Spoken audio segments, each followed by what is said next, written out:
ಕಳೆದ 15 ದಿನಗಳಿಂದ ವಿವಿಧ ಕಾರಣಗಳಿಗಾಗಿ ರಾಜ್ಯದಲ್ಲಿ ನಡೆಯುತ್ತಿರುವ ಹಲವಾರು ಅನಪೇಕ್ಷಿತ ಘಟನೆಗಳು ಈಗ ಒಂದು ರೀತಿಯಲ್ಲಿ ಒಂದಕ್ಕೊಂದು ಕೊಂಡಿಯಾಗಿ ಒಂದು ದೊಡ್ಡ ಚಿತ್ರದಂತೆ ಎಲ್ಲರೂ ಪರಿಭಾವಿಸುವಂತೆ ಕಾಣಿಸುತ್ತಿದೆ.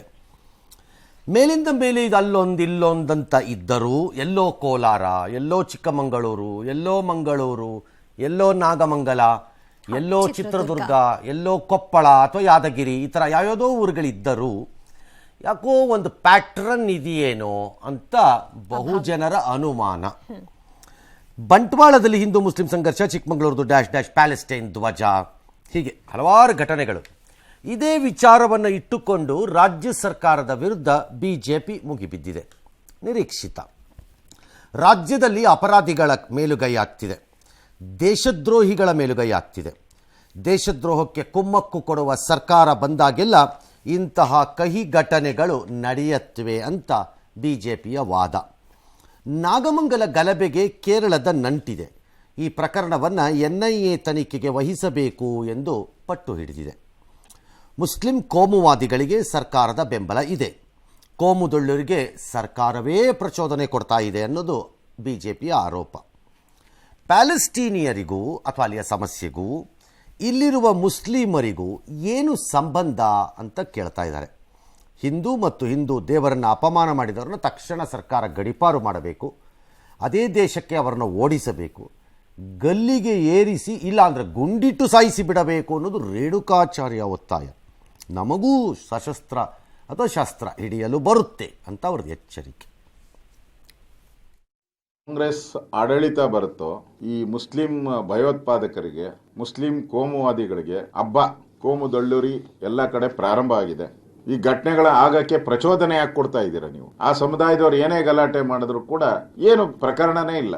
ನಾಗಮಂಗಲದಲ್ಲಿ ಗಣಪತಿಗೆ ಅವಮಾನ ಮಾಡಿದ್ರು, ಅಂತವರಿಗೆ ಮತ್ತೆ ಅಂತ ಮಾನಸಿಕತೆಯನ್ನ ಮಟ್ಟ ಹಾಕುವಂತ ಕೆಲಸವನ್ನ ಸರ್ಕಾರ ಮಾಡಬೇಕನ್ನುವಂತ ಆಗ್ರಹವನ್ನು ನಾನು ಮಾಡ್ತಾ ಇದ್ದೀನಿ. ನಾಗಮಂಗಲ ಘಟನೆಯಲ್ಲಿ ಕೇರಳದ ಕೈವಾಡ ಇದೆ. ಯಾರು ಮಾಸ್ಕ್ ಹಾಕೊಂಡು ಬಂದಿದ್ರು, ಯಾರು ಪ್ಯಾಲೆಸ್ತಾನಿಗೂ ಇಲ್ಲಿಯ ಸಾಬ್ರಿಗೂ ಏನ್ ಸಂಬಂಧ?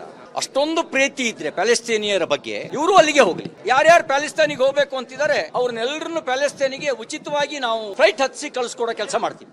ಹಿಂದೂಗಳನ್ನ, ಹಿಂದೂ ದೇವತೆಗಳ ಅಪಮಾನ ಮಾಡಿದ್ರೆ ಈ ಸರ್ಕಾರ ತಕ್ಷಣ ಗಡೀಪಾರು ಮಾಡಬೇಕು, ಅದೇ ದೇಶಕ್ಕೆ ಅವ್ರು ಓಡಿಸ್ಬೇಕು, ಗಲ್ಲಿಗೇರಿಸಬೇಕು. ಕಂಡಲ್ಲಿ ಗುಂಡಿಕ್ಕಿ ಹೊಡೆದ ಮಾತ್ರ ದೇಶದ್ರೋಹಕ್ಕೆ ಕುಮ್ಮಕ್ ಕೊಡ್ತಿರೋದ್ರಿಂದಲೇ ಆಗ್ತಿರೋದು ಅಂತ ಅವರು, ಇಲ್ಲ ಇವರೇ ಅದಕ್ಕೆ ಬತ್ತಿ ಹಚ್ತಿರೋದು ಅಂತ ಇವರು ಒಬ್ಬರ ಮೇಲೆ ಕಾರಣದಲ್ಲಿ ಅವ್ರವ್ರಿಗೆ ತೋಚಿದ್ದನ್ನೇ ಅವ್ರವ್ರು ಹೇಳೋದು. ಬಟ್ ಒಂದು ರಾಜ್ಯ ಸರ್ಕಾರ, ಯಾವುದೇ ಸರ್ಕಾರವಿರಲಿ ಸ್ಥಾಪಿತವಾಗಿ, ಅವ್ರು ತಿಳ್ಕೋಬೇಕಾಗಿದ್ದು ಒಂದೇ, ಗಣೇಶನ ಚತುರ್ಥಿ ಅಥವಾ ಗಣೇಶ ವಿಸರ್ಜನೆ ಸಂದರ್ಭಗಳು ಮತ್ತು ಇತ್ತೀಚಿನ ದಿನಗಳಲ್ಲಿ ಗಣೇಶನ ಹಬ್ಬನೇ ಸಾರ್ವಜನಿಕವಾಗಿ ಗಣೇಶದ್ದು, ವೈಯಕ್ತಿಕ ಅಲ್ಲ ಇದು ಸಮಸ್ಯೆ. ಇನ್ನು ಆ ಹಂತಕ್ಕೆಲ್ಲೂ ಬಂದಂಗಿಲ್ಲ. ನಿಮ್ಮ ಮನೆ ಒಳಗಡೆ ಯಾಕೆ ಗಣೇಶ ಇಡ್ತಿದ್ಯಾ ಅಂತ ಯಾರು ಕೇಳಿದ ಹಂತಕ್ಕೆ ಬಂದಂಗಿಲ್ಲ. ಬಂದ್ರೂ ಗೊತ್ತಿಲ್ಲ ಒಂದಿನ ನನಗೆ. ಬಟ್ ಸಾರ್ವಜನಿಕ ಗಣೇಶನ ಚತುರ್ಥಿಯಲ್ಲೂ ಈಗ ರಾಮನವಮಿ, ಮೊದಲು ರಾಮನವಮಿ ಪ್ರಾಬ್ಲಮ್ ಇರಲಿಲ್ಲ, ಅಯೋಧ್ಯ ಆದ ಮೇಲೆ ರಾಮನವಮಿ, ಇದೊಂದು. ಇವೆಲ್ಲ ಸೆನ್ಸಿಟಿವ್ ಫೆಸ್ಟಿವಲ್ಸ್ ಆಗಿ ಆಗಬೇಕಾಗಿರಲಿಲ್ಲ, ಬಟ್ ಆಗಿಸಲಾಗಿದೆ. ಹಾಗಾಗಿ ಭಾಳ ಎಚ್ಚರಿಕೆಯಿಂದ ನಿರ್ವಹಣೆಯನ್ನು ಮಾಡಬೇಕು ಸರ್ಕಾರ. ಇಲ್ಲದಿದ್ದರೆ ಈ ರೀತಿಯ ಆರೋಪಗಳಿಗೆ ತಗಲಾಕೊಳ್ಳಬೇಕಾದಂಥದ್ದು ಬರುತ್ತೆ. ಅಂದ್ರೆ ಹಿಂದೂಗಳಲ್ಲಿ ಅಭದ್ರತೆ ಮೂಡಿಸ್ತಾ ಇದ್ದಾರೆ ಅಥವಾ ಅಭದ್ರತೆ ಗೊತ್ತಿಲ್ಲ, ಐ ಕಾಂಟ್ ಸೇ. ಬಟ್ ಒಂದು ಕಿಡಿಗೇಡಿಗಳ ಗುಂಪು ಈ ಎಲ್ಲ ಲಭ್ಯ ಅವಕಾಶಗಳನ್ನು ಬಳಸಿಕೊಂಡು ನಾವು ಮೇಲೆಂದೋ ಅಥವಾ ನಮ್ಮನ್ನೇನು ಮಾಡಲಿಕ್ಕೆ ಆಗಲ್ಲ ಅಂತಾನೋ ಅಥವಾ ಯಾರೇನು ಮಾಡ್ತಾರೆ ನೋಡೋಣ ಅಂತಾನೋ ಅಥವಾ ಯಾರಿಗೋ ಸವಾಲು ಹಾಕುವ ರೀತಿಯಲ್ಲಿ ಒಂದಷ್ಟು ಕಿಡಿಗೇಡಿ ಕೃತ್ಯಗಳಿಗೆ ತಯಾರಿ ಮಾಡ್ತಿರೋ ಹಂಗಿದೆ. ಅದ್ರಲ್ಲಿ ಯಾವ ಅನುಮಾನನೂ ಇದ್ದಂಗೆ ಕಾಣಿಸ್ತಿಲ್ಲ ನನಗೆ, ಅದರ ಅಷ್ಟಂತೂ ಗ್ಯಾರಂಟಿ.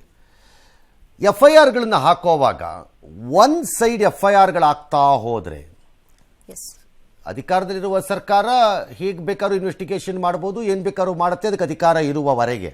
ಫೈನಲ್ ರಿಪೋರ್ಟ್ ಏನು ಬೇಕಾದ್ರೂ ಬರ್ಬೋದು. ಫೈನಲ್ ರಿಪೋರ್ಟ್ ಅಲ್ಲ, FIR ಮಾಡೋಕ್ಕೆ. ಎರಡೂ ಕಡೆ ಆ ರೀತಿಯ ಕಿಡಿಗೇಡಿಗಳನ್ನು ಹಿಡ್ಕೊಂಡು ಬಂದು FIRನ ಕರೆಕ್ಟಾಗಿ ಮಾಡಿದ್ರೆ ಈ ಆರೋಪಗಳಿಗೆ ಜಾಗ ಬರಲ್ಲ, ಆ ವಿಶ್ವಾಸ ಬರುತ್ತೆ. ಒಂದು ಕಡೆ ಆದಾಗಲೇ ಬರೋದಿದು. ಫಾರ್ ಎಕ್ಸಾಂಪಲ್, ಈಗ ಅಮಾಯಕನ್ನು ಬಂಧಿಸಿದ್ದೀರಿ ಅಂತ ಕಮ್ಯುನಲ್ ರೈಟ್ಸ್ ಸಾಮಾನ್ಯವಾಗಿ ಮುಸ್ಲಿಂ ಹೆಣ್ಣು ಮಕ್ಕಳು ಹೋಗಿ ಗೋಳಾಡೋದು ಸಾಮಾನ್ಯವಾಗಿ ನಾವು ನೋಡೋ ದೃಶ್ಯ. ಇದು ನನ್ನ ಪ್ರಕಾರದಲ್ಲಿ ಯಾರು ಕಿಡಿಗೇಡಿಗಳಿದ್ದಾರೆ ಅವ್ರನ್ನ ಮಾಡದೇ ಇದ್ರೆ ಮತ್ತು ಕಿಡಿಗೇಡಿಗಳಿಗೆ ಅನುಕಂಪ ತೋರುವ ವ್ಯವಸ್ಥೆ ಇದೆ ಎಂಬ ಭಾವನೆ ಬಂದರೆ ಆ ಕಿಡಿಗೇಡಿಗಳು ಇದನ್ನೇ ಮಾಡುವುದು. ಇದನ್ನ ಅವ್ರಿಗೆ ಎರಡು ಉದ್ದೇಶ, ಒಂದು ವೈಯಕ್ತಿಕ ಇರ್ಬೋದು, ಸುಮ್ಮನೆ ಮಜಾ ತಗೊಳ್ಳೋಣ ಅಂತ, ಎರಡನೇದು ಐಡಿಯಾಲಜಿಕಲಿ ಇನ್ಫ್ಲೂಯೆನ್ಸ್ ಆಗಿರ್ಬೋದು. ಓಕೆ. ಇದು ಸಮಸ್ಯೆ. ಇನ್ನು ದೇಶದ್ರೋಹಕ್ಕೆ ಕುಮ್ಮಕ್ಕು ಕೊಡುವ ಸರ್ಕಾರ, ದೇಶದ್ರೋಹಕ್ಕೆ ಕುಮ್ಮಕ್ಕು ಕೊಡತ್ತೆ ಅಂತ ನಾನು ಅನ್ಕೊಂಡಿಲ್ಲ. ಇನ್ನು ಆ ಹಂತ ತಲುಪಿದೆ ಯಾವುದೋ ಒಂದು ಪಕ್ಷ ಅಂತ ಹೇಳಲಿಕ್ಕೆ ಆಗ್ತಾ ಇಲ್ಲ. ಆದರೆ ಇಂತಹ ಘಟನೆಗಳಲ್ಲಿ ಕ್ರಮವನ್ನು ನಿಷ್ಪಕ್ಷಪಾತವಾಗಿ ತೆಗೆದುಕೊಳ್ಳದಿದ್ದಾಗ ಒಂದು ವರ್ಗದ ಜನ ಅಂತಹ ಭಾವನೆಗಳಿಗೆ ಬಲಿಯಾಗಬಹುದು. ಇಮಿಡಿಯೇಟ್ ಆಗಿ ಪಿಚ್ಚಿನ್ ಆಗ್ತಾರೆ, ಅಂಥದ್ದೇನು ಆಗಿಲ್ಲ. ಅದು ಬೇರೆ, ಅವ್ರು ಏನ್ ಬೇಕಾದ್ರೂ ಹೇಳ್ಕೋಬಹುದು. ಹೇಳಕ್ಕೇನು, ಯಾರೇನ್ ಬೇಕಾದ್ರೂ ಹೇಳ್ಕೊಂಡು ಹೋಗ್ಬೋದು. ಬೆಂಗಳೂರಿನಲ್ಲಿ ಗುಂಡಿಯೇ ಇಲ್ಲ ಅಂತ DCM ಹೇಳ್ಬಿಟ್ರೆ ಕೇಳಕ್ಕಾಗತ್ತ? ನಾವಿಲ್ಲಿ ಮುಚ್ಚಿದ ಅಷ್ಟೊಂದು ಗುಂಡಿಗಳು ಮುಚ್ಚಾಗೋಗಿದೆ, ನಾವು ಮುಗಿದೋಗಿದೆ, ಎಲ್ಲಿದೆ ಗುಂಡಿ ಅಂದ್ಬಿಟ್ರೆ ಆಗೋಯ್ತು. 3616 ಮುಚ್ಚಾಗಿದೆ, ಮುಚ್ಚಾಗೋಯ್ತಲ್ಲ ಅಂದ್ಬಿಟ್ರೆ ಆಗೋಯ್ತು. ಈಗ ನೀರಿಂದ ಇಲ್ದಿದ್ದಾಗ ನಾವು ಹೇಳ್ತಿದ್ವಿ ಅವ್ರಿಗೆ ನೀರಿಲ್ಲ ಬೆಂಗಳೂರಲ್ಲಿ. ಯಾರು ನೀರಿಲ್ಲ? ಎಲ್ಲ ಕಡೆ ನೀರಿದೆ. ನಿಮ್ಮ ಹತ್ರ ಕಾಸಿಲ್ರಪ್ಪ, ಬುರುಡೆ ಹೊಡ್ಕೊಂಡು ಪಾಪರ್ ಚಿಟ್ಟಿಗಳಾಗಿದ್ದೀರಿ ಅಂತಂದ್ರೆ ಯಾವನು ಹೇಳಿದ್ರು? ಎಲ್ಲರ ಕಡೆ ದುಡ್ಡಿದೆ, ಎಷ್ಟು ಬೇಕಾದ್ರೂ ಸುರಿತಾ ಇದೆ, ಟ್ಯಾಕ್ಸ್ ಆಗ್ತಾ ಹೋಗೋದು. ಹಾಗಾಗಿ ಆ ಬಂಡತನದವ್ರಿಗೆ ಯಾರಿಗೇನು ಮಾಡೋಕ್ಕಾಗಲ್ಲ ನಾವು. But the point is ultimately ಆ ಭಾವನೆ ಬರುತ್ತೆ, ಇದರಲ್ಲಿ ಯಾವ ಅನುಮಾನನೂ ಇಲ್ಲ. ಪ್ಯಾಲೆಸ್ಟೈನಿಯವ್ರಿಗೂ ಇಲ್ಲಿರುವ ಮುಸ್ಲಿಮರಿಗೂ ಏನು ಸಂಬಂಧ? ಮುಸ್ಲಿಮರೆಂಬುದು ಅಷ್ಟೇ ಸಂಬಂಧ, ಇನ್ಯಾವ ಸಂಬಂಧವೂ ಇಲ್ಲ ಇವ್ರಿಗೆ. ನಿನ್ನೆ ಹೇಳ್ದಂಗೆ ನಾನು ಭಾಳ ಜನಕ್ಕೆ ಪ್ಯಾಲೆಸ್ಟೈನ್ ಮ್ಯಾಪಲ್ಲಿ ತೋರ್ಸಕ್ಕೆ ಬರಲ್ಲ, ಆಗಲ್ಲ ಇವ್ರ ಕೈಯಲ್ಲಿ. ಪ್ರಶ್ನೆ ಬೇರೆ. ಎರಡನೇದು, ಫಾರ್ ಎಕ್ಸಾಂಪಲ್, ಇದೊಂದು ನೆಕ್ಸ್ಟ್ ಎಲ್ಲೋ ಒಂದರಲ್ಲಿ ತೀಟೆಗೋಸ್ಕರ ಮಾತಾಡಬಾರ್ದು ಅಂತೆಲ್ಲ ಚಲರಾಯ ಸ್ವಾಮಿ ಹೇಳಿದೆ. ತೀಟೆಗೋಸ್ಕರ ಮಾತಾಡೋರು ಭಾಳ ಜನ ಇದ್ದೀರಿ, ಅದರಲ್ಲೇನು ತೊಂದರೆ ಇಲ್ಲ. ಅದರಲ್ಲಿ ಇರಾನ್ನ ಒಬ್ಬ ಮುಖ್ಯಸ್ಥ ಖಮೇನಿ ಭಾರತದ ಮುಸ್ಲಿಮರಿಗೂ ಗಾಜಾಲಿರೋ ಮುಸ್ಲಿಮರಿಗೂ ಒಂಥರ ಸಮಾನಾಂತರವಾಗಿದೆ ಅವ್ರ ಪರಿಸ್ಥಿತಿ ಅನ್ನೋ ಥರ ಮಾತಾಡಿದ್ದಾರೆ. ಅವನ ದೇಶದಲ್ಲಿ, ಆ ಮೂರ್ಖನ ದೇಶದಲ್ಲಿ ಜನ ಹೇಗೆ ಬದುಕಿ ಬಾಳ್ತಾ ಇದ್ದಾರೆ, ಅಲ್ಲಿರುವ ಅಲ್ಪಸಂಖ್ಯಾತರ ಪರಿಸ್ಥಿತಿಗಳೇನು ಅನ್ನೋದನ್ನ ಮಾತಾಡಕ್ಕಾಗ್ದಿರೋ ಅಯೋಗ್ಯರು ಇನ್ನೊಂದು ದೇಶದ ಬಗ್ಗೆ ಮಾತಾಡ್ತಾರೆ. ಗಾಜಾಲಿರೋ ಮುಸ್ಲಿಮರದ್ದು ದಿನ ಬೆಳಗಾರ ಬಾಂಬ್ ಹಾಕಿಸ್ಕೊಂಡು ಸಾಯ್ತಾ ಇದ್ದಾರೆ ಒಂದೇ ಸಮ. ಯಾವ ಮುಸ್ಲಿಮರಿಗೆ ಈ ದೇಶದಲ್ಲಿ ಅಂಥ ಪರಿಸ್ಥಿತಿ ಇಲ್ಲ, ಅಂಥ ಪರಿಸ್ಥಿತಿ. ಹಾಗಾಗಿ ಇದು ಒಂದು ಪ್ಯಾಟ್ರನ್ ಆಗಿದೆ. ಆ ಪ್ಯಾಟ್ರನ್ನನ್ನು ಭಾಳ ಜನ ಫಾಲೋ ಮಾಡ್ತಿದ್ದಾರೆ. ಅದಕ್ಕೆ ಆ್ಯಕ್ಷನ್ ಆ್ಯಂಡ್ ರಿಯಾಕ್ಷನ್ ಎರಡೂ ಬರ್ತಾ ಇದೆ. ಅದೆಲ್ಲದರ ಪರಿಣಾಮ ಇದು.